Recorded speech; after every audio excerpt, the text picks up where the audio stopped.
वो नेपाल था। अंधेरा हो ही रहा था। सड़क पर फूड कोर्ट लगाकर मनी, श्यामला, मोमोज, चिकन रोल, आलू थम्मा ये सब बेच रहे थे। वहाँ उनकी बेटी अनामिका उन्हें मदद कर रही होती है। अनामिका, तुम्हें कहा ना तुम्हें पढ़ना है, जाओ पढ़ाई करो। यहाँ तुम इतनी मेहनत कर रही हो माँ, मैं वहाँ जाके कैसे पढ़ाई कर सकती हूँ बताओ। ये कठिन काम आज से नहीं कर रहे हैं, पिछले 25 सालों से यही कर रहे हैं। जाओ पढ़ाई करो, कल से तुम्हारी परीक्षा है। ठीक है पिताजी, फिर रात तक मत बैठिएगा, जैसे सामान खत्म होता है घर चले जाइएगा। इतना कहकर अनामिका वहाँ से चली जाती है। मानिक और श्यामला फिर से अपना व्यापार में जुट जाते हैं। अचानक बर्फबारी होने लगी। शारदा, प्रसाद और रमेश रास्ते से जा रहे होते हैं। ड्राइवर सीट पे बैठा रमेश बड़े ही सावधानी से गाड़ी चला रहा होता है। माँ, इतनी बर्फबारी हो रही है, लड़की देखने जाना अभी जरूरी है क्या? हाँ, बहुत जरूरी है। तुम ज्यादा बात ना करके सड़क देखो और गाड़ी चलाओ। पिताजी, कभी तो अब माँ से कुछ कह सकते हो। लड़की देखने की बात तुम्हारे पिताजी ने ही कहा था। ये सुनकर रमेश बिना कुछ जवाब दिए हुए चुपचाप गाड़ी चलाने लगता है। करीबन 1 घंटे के बाद एक घर के सामने जाके गाड़ी रुकती है। वहाँ जाके एक ताला लगा हुआ घर के सामने पंडित जी को दुखी हालत में वो देखते हैं। पंडित जी, दुखी होकर इस बंद घर के सामने क्यों खड़े हैं? यहाँ के लोग कहाँ गए? मुझे माफ कर दीजिएगा, जैसे उनकी माँ गुजर गई मुझे घर से बाहर निकाल के वो घर पे ताला देकर यहाँ से सब चले गए। हम लोग आ रहे हैं, इस बारे में आपने बताया नहीं? बिना बताए कैसे आ सकते प्रसाद जी, पर अब क्या करे। मैंने आपसे जब सुबह आने को कहा था, आपने कहा शाम को आएंगे। मैंने उन्हें समझाया बुझाया, लेकिन आप तभी भी नहीं आए। अब मैं क्या करूँ? अब मैं क्या कहूँ, मेरा पेट खराब हो गया था।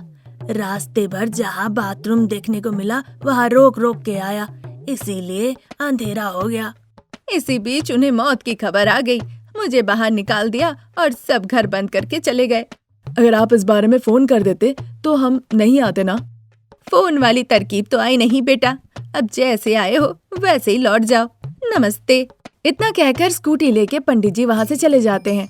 अब चूंकि कोई और चारा नहीं था, इसीलिए तीनों शारदा, रमेश, प्रसाद गाड़ी में बैठकर वापस लौटने लगते हैं। जैसे वो मानिक के दुकान को पार करके जा रहे होते हैं, तभी एक जोर से ट्यूब ब्लास्ट करने की आवाज सुनाई देती है। तीनों गाड़ी से नीचे उतरते हैं। माँ, तुम लोग यहीं रुको, मैं दुकान में जाके पूछ कर आता हूँ। बेटा रमेश, यहाँ आकर हमें भूख लग गई है, चलो कुछ खाते हैं, आसपास से अच्छी खुशबू आ रही है। हाँ बेटा। उन लोगों के इस तरह से कहने पे रमेश मान जाता है। वो तीनों मानिक के दुकान में आते हैं। वहाँ पे वो मोमोज खाते हैं, उन्हें बड़ा अच्छा लगता है। अरे चाचा, कार का ट्यूब ब्लास्ट हो गया है, यहाँ बनाने वाला कौन मिलेगा? अरे बेटा, इस वक्त तो कुछ नहीं मिलेगा, कल सुबह ही मिल सकता है। वैसे तुम लोग कहाँ जा रहे हो? फिर रमेश उन्हें सब कुछ बताता है। देखिए बाबू, ऐसे वक्त उतना दूर जाना ठीक नहीं होगा।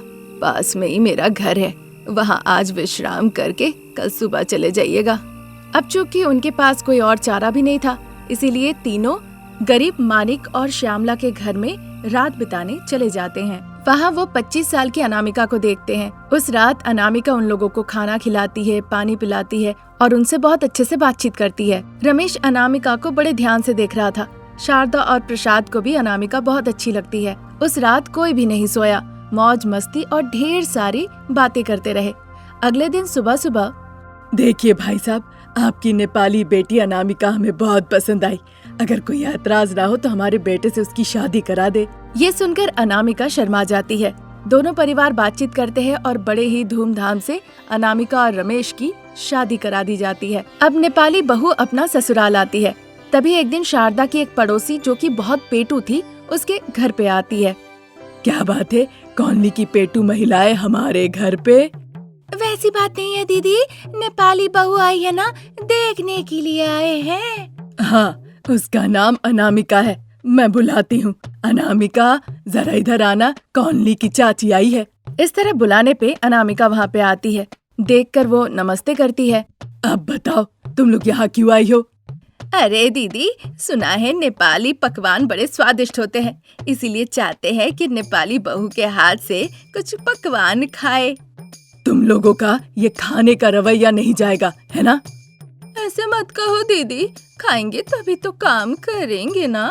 उनकी इस तरह बातें सुन के नेपाली बहुरानी अनामिका मन ही मन सोचने लगती है, हे भगवान, इनको देख के तो लग रहा है एक एक महिला कम से कम 10-15 प्लेट अकेले खाएंगी। मतलब खाना पकाते पकाते मेरे हाथों में दर्द हो जाएंगे। ऊपर से राशन पानी का अलग खर्च। अब देखना पड़ेगा सासू माँ इस बारे में क्या कहती है। तभी शारदा उन सभी को देखते हुए कहती है, ठीक है, तुम लोग कल आओ, नेपाली बहू तुम लोगों के लिए खाना पकाएगी। वहाँ पे जितनी महिलाएं आई थी सभी शारदा को नमस्ते करके वहाँ से चली जाती है। अगले दिन अनामिका ज्यादा मिर्च पाउडर डाल के सबके लिए मोमोज बनाती है, ज्यादा नमक डाल के चिकन रोल बनाती है और ज्यादा अदरक लहसुन डाल के थम्मा बनाती है। स्वादिष्ट पकवानों के महक से ही सारी पेटू महिलाएं वहाँ पर आके पहुँच जाती है। आइए आइए, आप सभी के लिए नेपाली बहुरानी अनामिका गर्मा गर्म पकवान बनाई है, जाके डाइनिंग टेबल पे बैठिए। इस तरह कहने पे सभी लोग जाके एक एक करके डाइनिंग टेबल पे बैठती है। आप लोग सब नेपाली पकवान खाने के लिए बहुत उत्सुक है ना? हाँ अनामिका, आप लोग सब नेपाली पकवान खाना चाहते हैं ना, तो वादा कीजिए सबको पूरा खाना खाना है। अनामिका इस तरह कहती है, पर लोगों को ये समझ में नहीं आया कि आखिर में अनामिका ने सबको इस तरह से वादा क्यों करवाया। अनामिका सभी को मोमोज, चिकन रोल और आलू थम्बा खिलाती है। विमला, रुक्मिणी और कावेरी सभी के आंखों में आंसू थे। मिर्च मिर्च कह रहे थे, नमक नमक कह रहे थे, अदरक अदरक कहते हुए बड़े ही मुश्किल और कष्ट से खा रहे थे। अब उन सभी को पेट में दर्द होना शुरू हो जाता है। सभी लोग अपना पेट पकड़ के वहाँ से भाग निकलती हैं। ये देखकर शारदा और नेपाली बहुरानी अनामिका जोर जोर से हंसती हैं। ये थी आज की कहानी। नई कहानी लेकर फिर हाजिर होंगे। नमस्कार। रात के तब 10 बज रहे थे। मंदारपल्ली गांव था। छोटा सा होटल चलाकर सास बहू शारदा अनामिका अपना गुजारा किया करती थी। उस दिन सास बहू एकत्रित किए गए पैसे गिन रही थी। दुर्गा माँ पर भरोसा किया था, इसीलिए वो प्रसन्न हुई और आज देखो हमारा होटल कितना अच्छा चल रहा है, कितने सुखी है हम। हाँ माँ जी, अगर माँ भवानी का आशीर्वाद हमें नहीं मिलता तो पता नहीं हमारा जीवन कैसा होता। सोच के भी मुझे बहुत डर लगता है। जब वो दोनों एक दूसरे से बात कर ही रही थी, तभी बाप बेटा प्रसाद और रमेश देखते हैं सास बहू पैसे गिन रही है और बहुत उत्साहित है। क्या शारदा, आज सास बहू बहुत उत्साहित है? किसी ने अंगूठी या सोने का चेन दे दिया क्या? नहीं जी, बेटा बहू है ना, उन्होंने आपके लिए बहुत कुछ कर रखा है। आप जाके सो जाइए, बहू के सामने आप मुंह मत खुलवाइए मेरा। उसकी बातें सुन के प्रसाद बिना कुछ कहे सीधा कंबल ओढ़ लेते हैं। थोड़ी दूर में उसी गांव में मिट्टी के रास्ते पे किशोर अपने बंद पड़ी हुई गाड़ी को धकेलते हुए लेके जा रहा होता है। मैंने उस चंदू को कहा था कि ये बाइक बहुत परेशान करती है, पर उसने सुना नहीं। वो कहा ये शहर है, जा लेके चले जाओ। जब जा रहा था तो ठीक ही था, अब लौटते वक्त ये सो ही गया हो।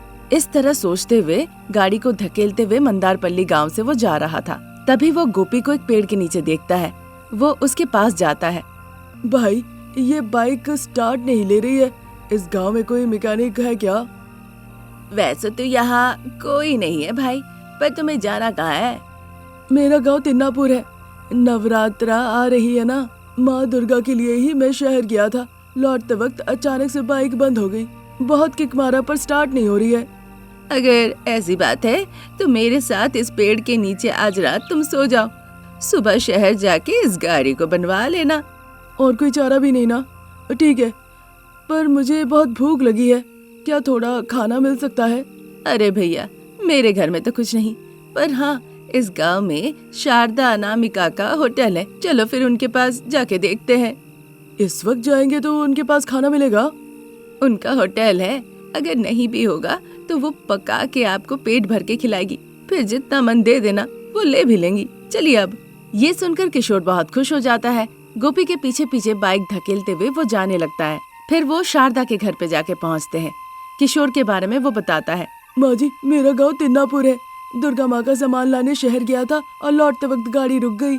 अरे बाबू, हमें तो बाइक बनाना नहीं आता, पर जब तक पेट ना भरे हम खाना खिला सकते हैं। अरे मौसी, ये खाना खाने ही आए थे, अब मैं चलता हूँ। इतना कहकर गोपी वहाँ से चला जाता है। शारदा किशोर को पेट भर के स्वादिष्ट खाना खिलाती है। किशोर को खाना बहुत पसंद आता है। उसके पास जो पैसे थे वो दे देता है। फिर आंगन में जाके कंबल ओढ़कर वो सो जाता है। 2 दिनों के बाद तिन्नापुर गांव में कृष्णा यूथ कमेटी के द्वारा दुर्गा पूजा उत्सव का आयोजन धूमधाम से किया जाता है। चंदू किशोर বয়স্ক সুদর্শন তারা সবাই মিলে পুজো পাঠ করে। फिर एक दिन अरे ये 5वीं दफे है जब हम इस त्योहार को मना रहे हैं। ऊपर से कल पंचमी है, हमें अन्नकूट लगाना ही होगा। हमारे गांव के साथ साथ आसपास के गांव वाले भी आना चाहिए। गांव-गांव जाके घोषणा करो। वो तो चले जाएंगे, पर हमें खाना कहाँ से मिलेगा? तो कैटरिंग वालों को बोले क्या? नहीं, मंदारपल्ली गांव में शारदा अनामिका नाम की सास बहू रहती है। वो एक छोटा सा होटल चलाती है। बहुत ही स्वादिष्ट खाना बनते हैं। एक बार मैंने खाया था। अन्नदान के लिए हम उनसे जाकर बनवा सकते हैं। हाँ, ऐसी बात है क्या? तो फिर देर किस बात की? चलो अभी के अभी उनसे जाके बात करते हैं। इतना कहकर किशोर और सुदर्शन गाड़ी में बैठकर सास बहू के पास जाते हैं। जैसे ही वो कार उनके घर के सामने रुकती है, सास बहू चौंक जाती है। तभी उनकी नजर किशोर पे पड़ती है। किशोर सुदर्शन को अपने साथ लेकर आता है। दोनों जाके बैठते हैं।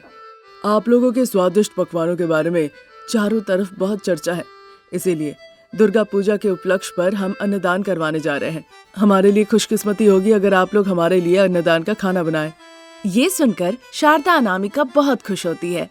वो सुदर्शन से पैसे ले लेती है। फिर क्या क्या पकाना है ये सब कुछ बता के सुदर्शन और किशोर गाड़ी में बैठकर चले जाते हैं। फिर सास बहू एक लिस्ट तैयार करती है और उन्हें लेने के लिए वो शहर चली जाती है। रमेश और प्रसाद खेत में काम करने के लिए चले जाते हैं। फिर देवी दुर्गा के पास अन्नदान करने की सारी बंदोबस्त की जाती है। शारदा अनामिका अपने आंगन में ही लकड़ी का चूल्हा बना के खाना पकाने का बंदोबस्त करती है। तभी सास बहू को याद आती है कि वो कुछ सामान दुकान में ही भूल आई है। अरे माँ जी, कुछ सामान तो मैं दुकान में ही भूल आई। अरे बहू रानी, जाओ जल्दी जाकर लेकर आओ। इस तरह कहने पे अनामिका शहर की तरफ चली जाती है। शारदा खाना पकाने लगती है, पर गोपी भागते हुए आता है। शारदा मौसी, अनामिका को रास्ते में एक्सीडेंट हो गया है। शहर के सरकारी अस्पताल में ले गए हैं। इस तरह कहने पे शारदा खाना वाना पकाना छोड़ के शहर की तरफ भागती है। बिस्तर पे लेटी हुई अनामिका को देखकर उसे बहुत बुरा लगता है। हे माँ दुर्गा, इधर बहू की ऐसी हालत है, उधर खाना पकाना है, मैं कैसे करूं? वो सोच ही रही थी कि तभी रमेश और प्रसाद वहाँ जाते हैं। उन्हें देखकर वो भागते हुए घर लौट जाती है। देखती है बहू अनामिका लकड़ी के चूल्हे पर खाना पका रही है। शारदा आश्चर्य हो जाती है। ये क्या? अपनी आंखों से मैंने बहू को अस्पताल में देखकर आई, फिर ये कौन है बहू के भेष में? वो सोच ही रही थी तभी बाहर शीशे पे उसकी नजर पड़ती है। देखती है माँ दुर्गा खुद आके खाना पका रही है। देखकर शारदा बहुत खुश होती है। हमने आप पर भरोसा किया, हमारी समस्या को कम करने के लिए आप यहाँ आकर खाना पका रही हैं माँ। फिर जैसे उसे कुछ पता ही ना हो, वो पकवानों के पास जाती है। तब तक किशोर ट्रक लेके वहाँ आ जाता है। सारे रेडी पकवानों को वो ट्रक में रख देता है और पैसे देकर वहाँ से वो चला जाता है। फिर शारदा जाके अनामिका का पैर छू के प्रणाम करती है। अरे माँ जी, आप ये क्या कर रही है? मैं आपकी बहू हूँ। बहू बनकर आप आकर खाना पका रही है, मैं जानती हूँ देवी माँ। इस तरह कहने पे माँ दुर्गा प्रत्यक्ष दर्शन देती है, सुख शांति का आशीर्वाद देती है और फिर अंतर्ध्यान हो जाती है। कुछ दिनों के बाद शारदा अनामिका को घर ले आती है। फिर से वो दोनों मिलके छोटा सा होटल चलाने लगती है और खुशी खुशी जीवन बिताने लगती है। ये थी आज की कहानी। नई कहानी लेके फिर हाजिर होंगे। नमस्कार।